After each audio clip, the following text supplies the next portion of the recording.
Okay, we'll go ahead and get started today. Let me know online if you can hear us. We are broadcasting this, so hopefully everything's coming through clear. Alex is our computer techie today, so she'll let me know if there's anything coming on. Thank you for coming today. We are going to talk a little bit about student files today on our third Thursday. It has been a little bit, and we do have some new faces. For those that don't know what this third Thursday is, we do a data meeting once a month on our third Thursday to talk about data. And it can be related upon what's inside of Utopia or anything outside that is data related. Like today, we'll talk about student files. If you have any questions or want us to talk about a specific topic, let us know. We're happy to do so. We do record these every month and post them on YouTube. And you're welcome to watch them afterwards or any other time. So we'll go and get started with today.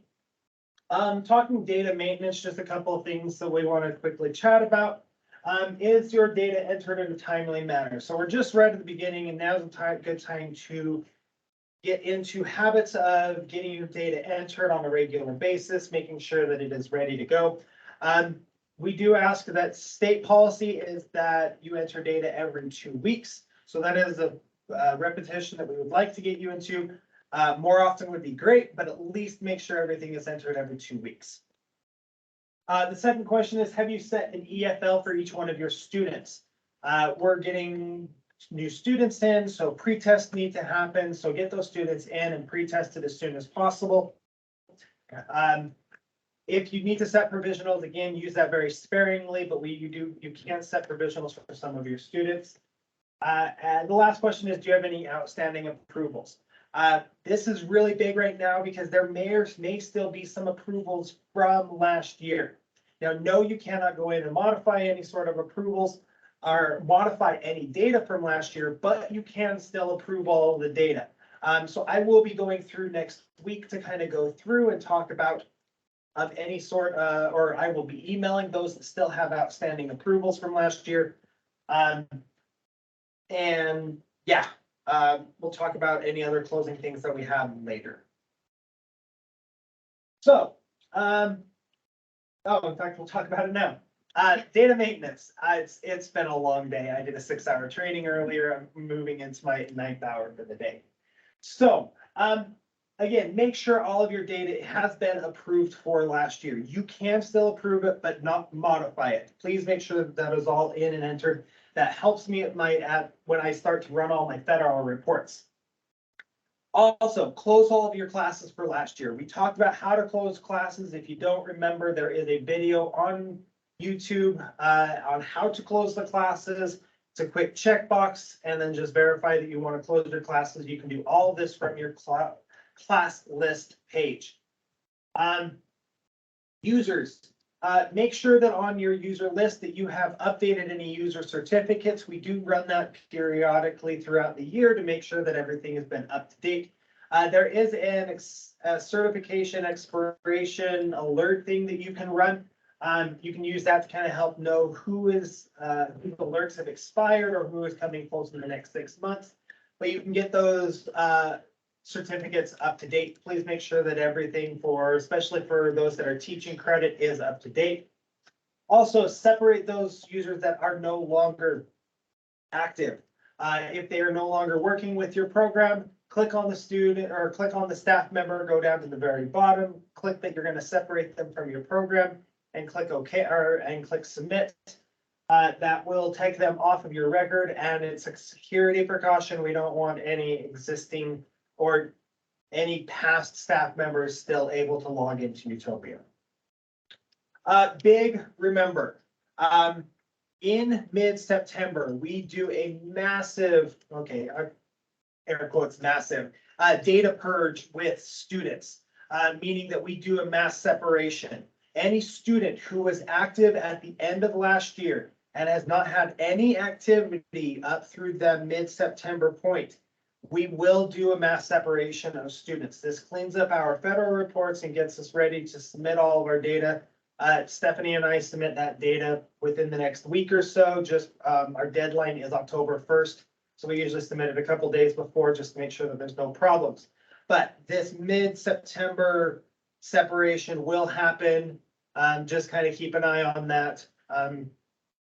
So if you do have students that are coming back, make sure that you are entering test or contact hours so it does keep them out of that purge. Any questions about any of these data maintenance pieces from last year and into this year? Okay. All right, so on to today. We wanted to plug a quick talk about fiscal documentation. Since we are talking about documentation in general, Steph wanted to make sure that we hit specifically on some of the financials that need to be in play. So for your state grants, we want you to remember that you need to keep all documentation for 1 year after the completion of the grant.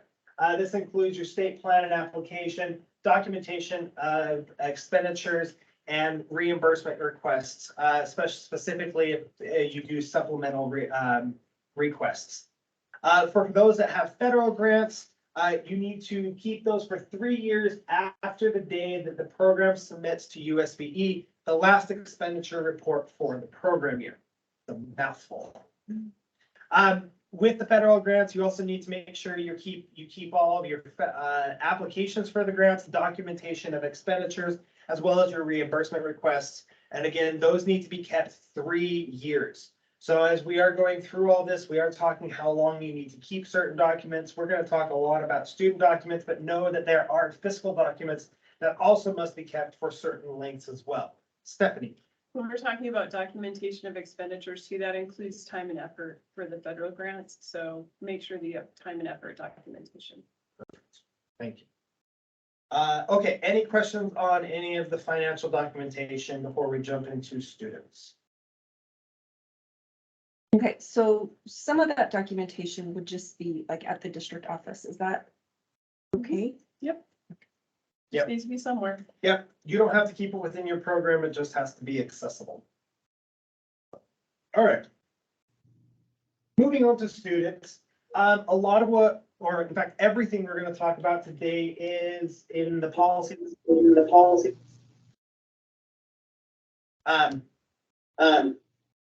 Can be found on USBE website under directors and coordinators.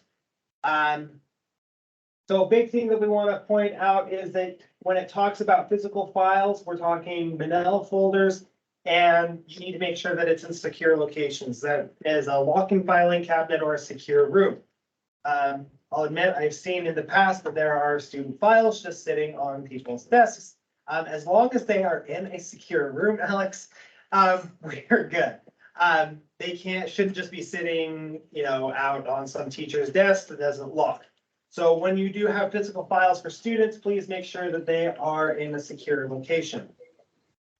For digital files, we have a lot of programs moving into the digital realm. And so digital files, when you keep those, again, they need to be in a secure location. Some LEAs allow you to do, like Google Drive, for example, that counts as secure.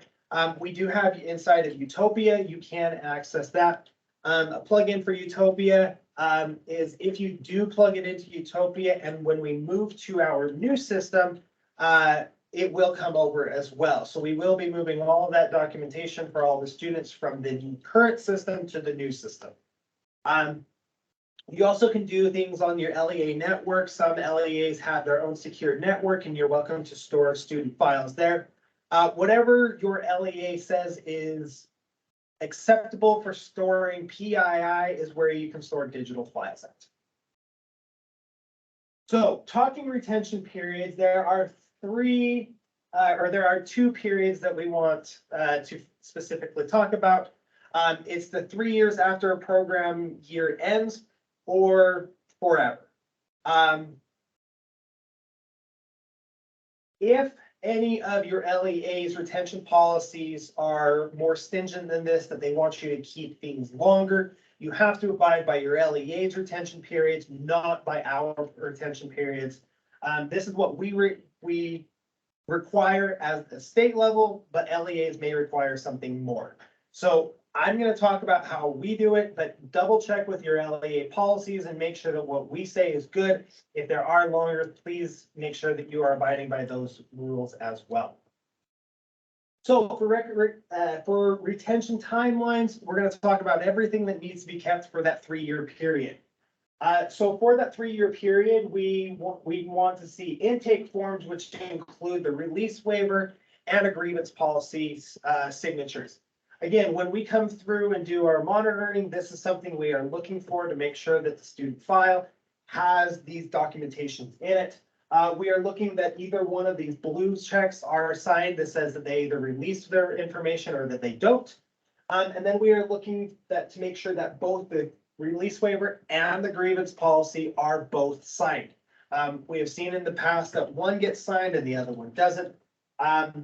Both of these are on the intake form for your students. Please make sure that they are signed before you put the paper into the file. Proof of residency, their question.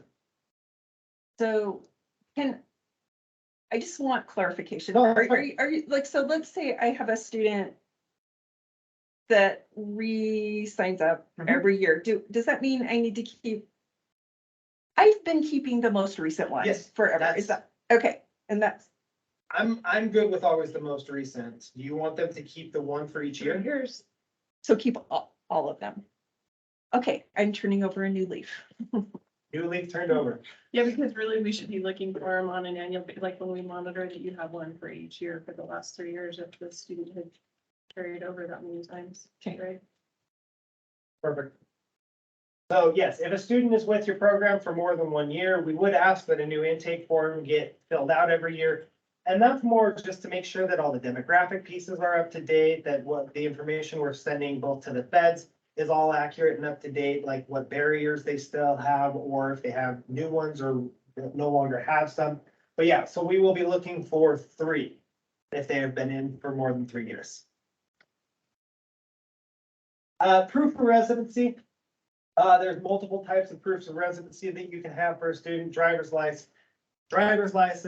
library cards, bills. Talking about bills or letters, they must be addressed to the student, and they must come from an organization. There are a couple programs, or at least one that I know of for sure, that if the student doesn't have some sort of proof of residency, that they do send a postcard out from the adult ed programs to the student, and then the student brings it back. That does count as proof of residency, so that is acceptable. And then they just take that postcard and they put it in the student's file. Question? Does the library card have to have a picture? Because I know my library card does not No. have a picture or my address on it.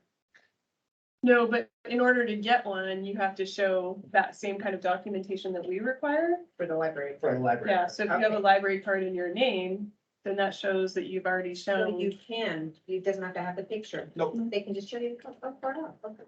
Yeah. Name on it. And then the other proof of residency I have here is an official transcript for those students that are 16 to 18 and still their class hasn't graduated. An official transcript counts. Within the last 12 months. It's stated within the last 12 months. Oh, yes, and as long as it's within the last 12 months, so we can't have.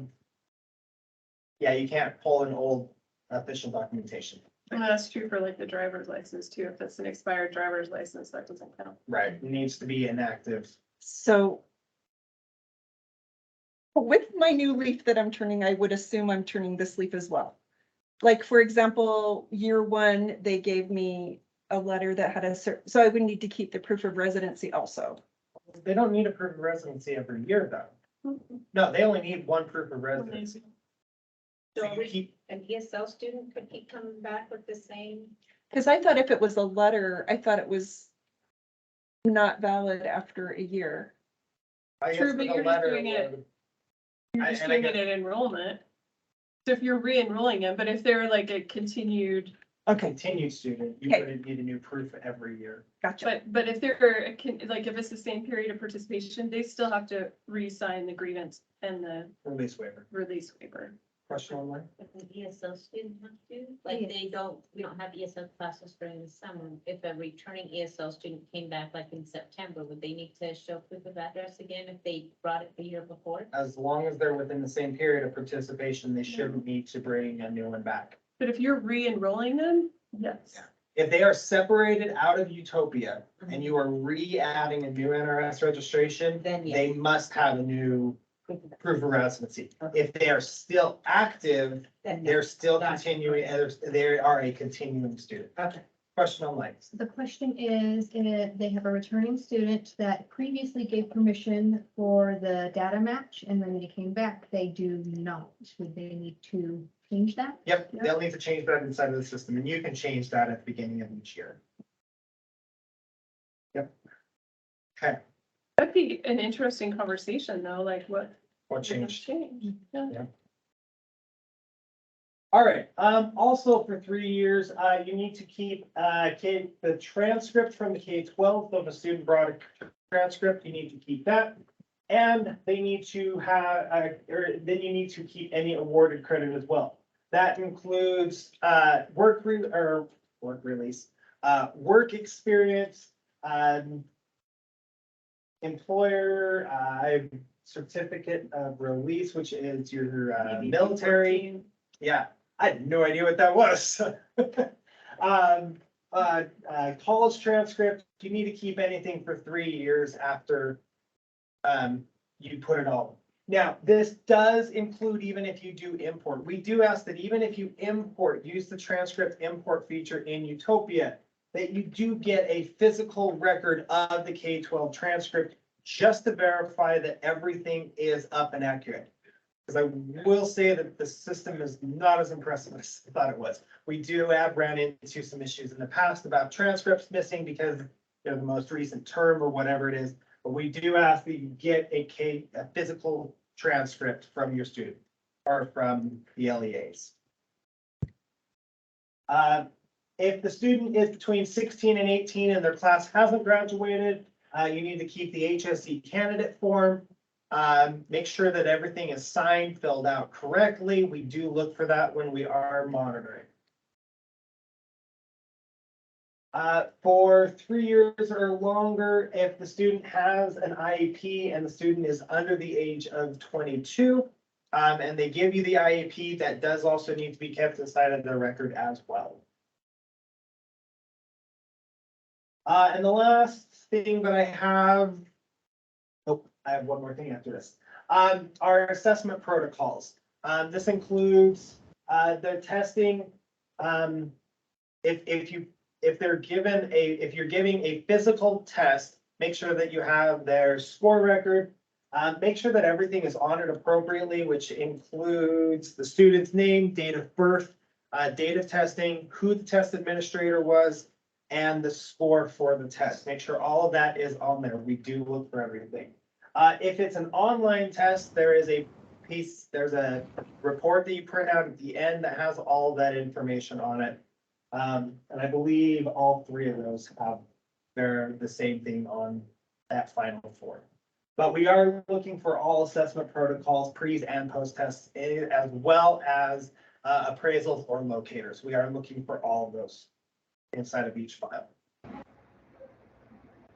And then the last one is records of accommodation provided. So if the student comes and has any sort of accommodation that is needed, as long as they have appropriate documentation that documentation needs to be kept inside of the student's file as well. Okay, that is all I have for the 3 years. Are there any questions about any of those that we talked? And again, this is 3 years from the end of the program year. So we are starting the 22-23 year. So you can go back to 19, fiscal year 19. So the 2018-19 year back, you can get rid of all of this information. Now, when I say get rid of, make sure that your LEA is okay with you, how you get rid of it. Some LEAs require that you just put it into archive. Others are okay with you shredding it. So verify with your LEA before you destroy it. But yes, so students from 18, 19 back, all of this information can be archived, shredded, destroyed, blown up, however you want to get rid of it. Okay. Hey, Adam, Yes, I've got a quick question. This is Kathleen, about the IEPs. Okay. So in my district, I have access to the digital filing system. So do I have to have a physical copy in their file or just a notation that they're in the file, in the digital filing system that the district provides for us? You have to be able to get it, like, we have to be able to access any of that information when we come to monitor. So those 3 years are really, it's really about monitoring. Yeah, we have to be able to see what you were doing when we come to monitor. Okay, does thank that you. answer? Okay, perfect. Any other questions regarding the 3-year cycle?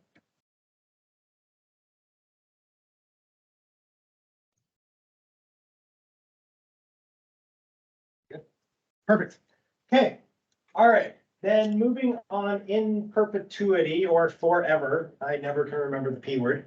Couple things you need to keep, an official or cumulative transcript. This is to be a transcript from Utopia. Now, we had the conversation a little bit earlier today. Especially if you are uploading things into Utopia, do you need to save this as a PDF and then re-upload it into Utopia? We would like you to make sure that this is a backup copy really outside of Utopia. So if you are using Utopia to do all of your digital files, go ahead and print one of these off and save it in a file folder, just with maybe these are all the students that graduated this year, kind of an idea. And I think a good example of why that might be important would be our transition to Utopia, the new one, where for months we just didn't have access to any of our transcripts, right? But if you had one that you'd already printed off, you could still give your students a copy of the transcript when they needed it, right? Yeah, so whether you print it off and have a physical Save, right? or Yeah. save it on a Google Drive or a network, we don't really care where it's saved. We just we would prefer that it be saved outside of Utopia as a second location. It's just for graduates. Is it just for graduates? No. So, If you've awarded credit, period, I mean, if you haven't awarded credit, then it doesn't matter. They could go back to the last one. But if you've awarded 1 quarter credit or 1.2.05 credit, it doesn't matter. If you've awarded credit, then you darn well better have an official transcript. yeah, because that official transcript could be sent to another LEA or out of state or whatever. So, but you would be known as the last school that they attended. So yes, this is not just graduates, but this is, and so maybe at the end of the year, when you're separating your students, if you've awarded credit, just print off the transcript, save a PDF copy of it, and you're good to go. And there should probably be, like, before you're shredding or destroying those records that were required to be kept 3 years of like transcripts and credits are awarded, et cetera, that you're like taking that opportunity to make sure if I'm destroying this record, it is for sure covered in that cumulative transcript that I'm keeping forever, right? Yes. All right, any other questions on transcripts? I think those were our 2 main ones that we had. Can I just say, like, this really gets to my heart. I don't have a ton of interactions with students. This is a time when I have a ton of interactions with students. When they're like, somebody lost my records from GED or high school, and do you have access to them? And like, no, somebody lost your stuff. And it's really sad that now you can't get the job that you desperately want and need. And I don't know what to tell you. So please, please, please, please say what you need to say. Transcript requests as well. So if you are requesting, there's a question. It's just, so Utopia does not count as keeping forever. Nope.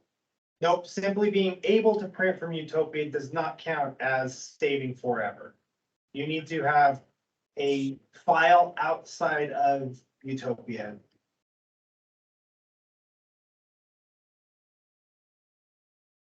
Transcript requests. If you are requesting a transcript from a different LEA, state, whatever, that also needs to be kept forever. That way we have an idea on where we asked for different transcripts from. As well as, I've actually. So yeah, transcript requests, need to be kept. All this kind of thing. Let's just look. Just quick clarification. So sometimes we have students that just walk in with a copy of their transcript. Watched it. Is that fine? Wouldn't have, yeah. Is it? I'm asking. Because really, like, do 'Cause they, like- do you normally not require like a sealed, I mean, at the very least, a sealed, you have to know that it was a verified document. Okay. Normally, those come directly from, Okay, so the situation I'm mostly talking about, because we're next door to Independence, is they'll say, oh, I'll just go get it. And like, they go ask the registrar and they come back with it. You So do you- don't need a should we- transcript request within your own LEA. you don't. No, so if they're within your own LEA, you won't need one of these. Okay, but But- I think this is like a bigger point of a practice that maybe shouldn't be. Yeah, I would say, let me get it from the registrar, Okay. right? Let me get it. So you're not altering it in between, right? Okay. I know it's a verified document. It's official. Okay. But we don't need if I'm requesting it within my district. Correct, you Okay. will not need a transcript request. But if you had someone coming from Salt Lake District, you will have put a request in to get that, and then yes, that's what you will keep.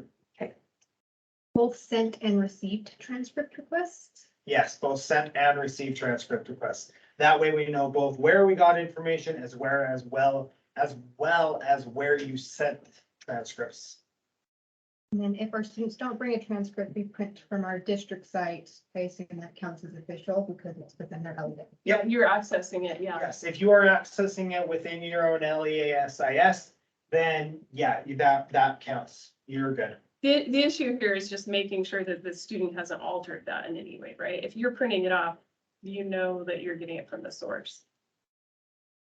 So if the student walks in from Murray High School to us and they say, here are my transcripts, but they're not in a sealed envelope, we don't take them? No, I would still take them, but before you're giving them credit for everything that's on there, I would get a Give them real one, official. right? Like, it's a good place to start and probably it's right, but like, Okay. do you know what I mean? People are pretty clever, especially now. It's not hard to like take a document and modify it. Copies of release information, so this is from DWS, so if you're authorizing any sort of release to a third party, so if you are releasing any sort of information, you also need to keep that in that as well. Army, I know I've heard is a big one, so if an Army is asking for information, make sure you keep that inside of the student's record. Those are the three things that you really need to keep that you do need to keep forever. Again, if your LEA has any additional stipulations on what either you need to keep in perpetuity or you need to keep longer than what it is, please make sure that you abide by those procedures and not the state's. I guess, and vice versa, if the LEA is shorter than this, you need to abide by ours, not this LEA's. Whichever one is longer is one you need to abide by. Okay, any questions on record retention timelines before we jump into a couple tips and tricks that we've seen throughout the state about student files? Okay. All right, so a couple tips and tricks just to kind of make sure that, because as we come, I'll be honest, I've seen some really nice files that are very organized, easy to read, easy to understand, as well as I've seen here's a file folder of stuff. Couple of things that we've seen that we really like. And we can actually thank Granite for this, for this pictures for that we have. You can get, personalized cumulative files. They have a bunch of information, so it has birth date information, transcript requests and sent, shows all in there. Inside of that same personalized, folder, you've got a transcript summary, so you can mark inside of there of what the student has. These work really well. Something else that we have seen that works really good is a sticky note. These are custom-made sticky notes that have a list of what you expect to be inside of the file. So, and in this case, they have when the student is going to come in and test, so they have that marked on there. They have an SSN or tax ID, photo ID, proof of address, permission. If you do charge any sort of thing, there's a payment check that says there. They actually have whether they've entered it into Utopia as well, so that as soon as you enter all that information, they check that. But we've seen this, you can create your own. I was looking online and I think I could order, I think it was like 250,000 for like $500. So I mean, it's cheap to get these. It's not super expensive. And if you want to do this, I'm welcome. I'm happy to kind of help you kind of point to where you need to, where you can go find this that I've done. I can help organize some of this stuff. But these are just a couple of things that we saw, and we really like these because it was easy to see exactly what was in the file.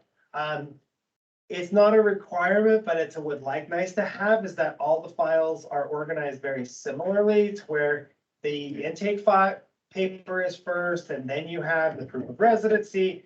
It's really easy to go through, especially when we do monitoring. Alex and I will be out to programs this year to monitor them. And it will take us a good couple hours to get through a few of these. And the cleaner and nicer the files are, the more happy we are, and the quicker we can get through these. So I believe that a lot of you guys are doing really well with a lot of your file stuff, but we do have a lot of new faces this year in the admin level. And so I just kind of wanted to cover what was supposed to be inside of here. A couple other responsibilities that we said that we recommend is have a naming convention. This is very, very crucial if you're going digital. Make sure that however you have these files located for students, that they are the same. Maybe it's last name, first name, date of birth. Go with that. If you want to involve the student Utopia number, you're welcome to do that. But whatever your naming convention is, and this goes for the paper, the physical files as well, have a naming convention that is similar for everybody. SSNs, big thing that we see, in fact, probably the biggest thing that we dock people on is SSNs inside of the file. Yes, we want SSNs inside of Utopia, but no, we do not want SSNs inside of the student file. So make sure that you black them out. Alex and I, we were looking, you can buy redacting pens, which do really, really well. They also have these security stamps that you stamp and put it on there, and it has like squiggles and lines and letters. Does really well about blocking all of those out. Just make sure that whatever it is, please do not use whiteout. Whiteout can be scratched off and you can then see what the numbers are. So make sure that SSNs are blacked out, not just on the intake form, but any form that the student has. So if they gave you a W-2, make sure it is blacked out on there. That's usually where we catch people is. Or in the transcript requests. Yep, transcript requests forms, also That's really. will have it on really, there. Yeah. So any place that an SSN or a student is, just double check and make sure that it's been blacked out.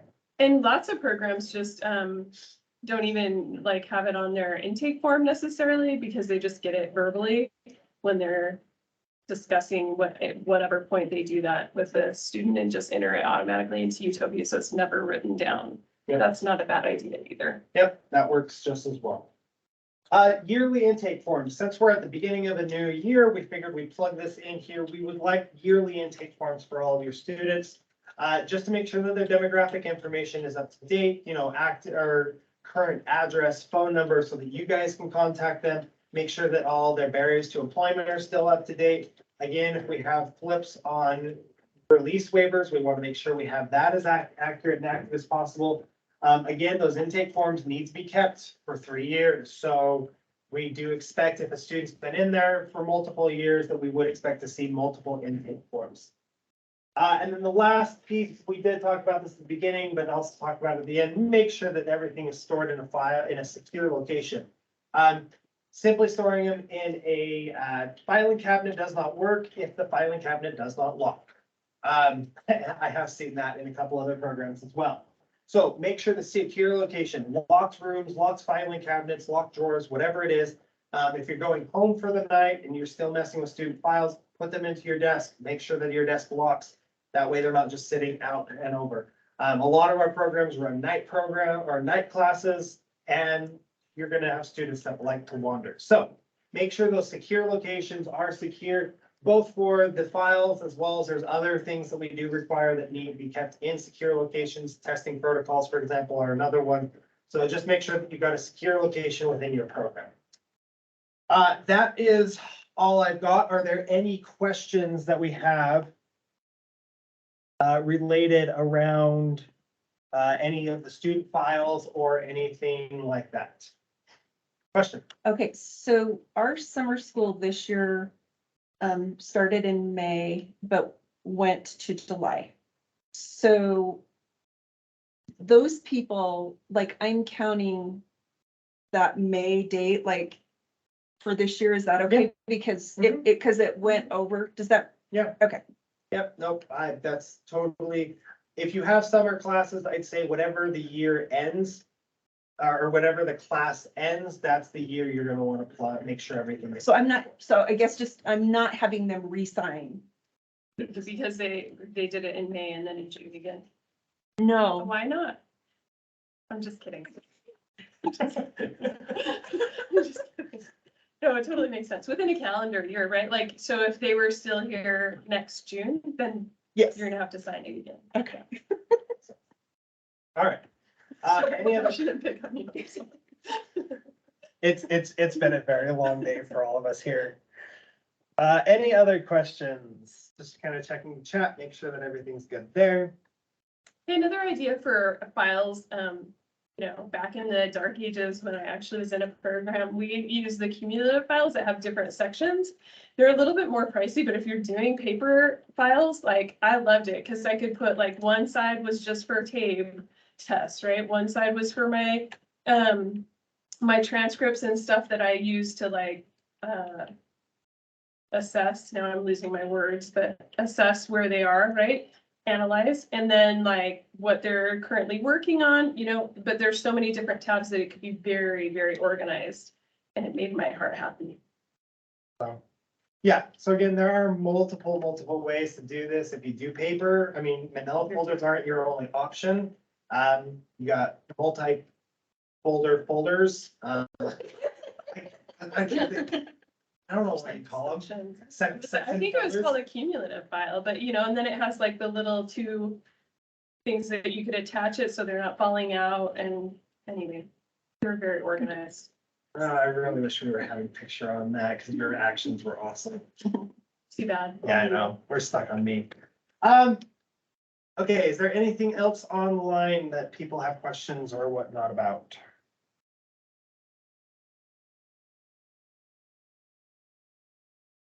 All right. Okay, with that, thank you so much. Again, I will get this posted on our website.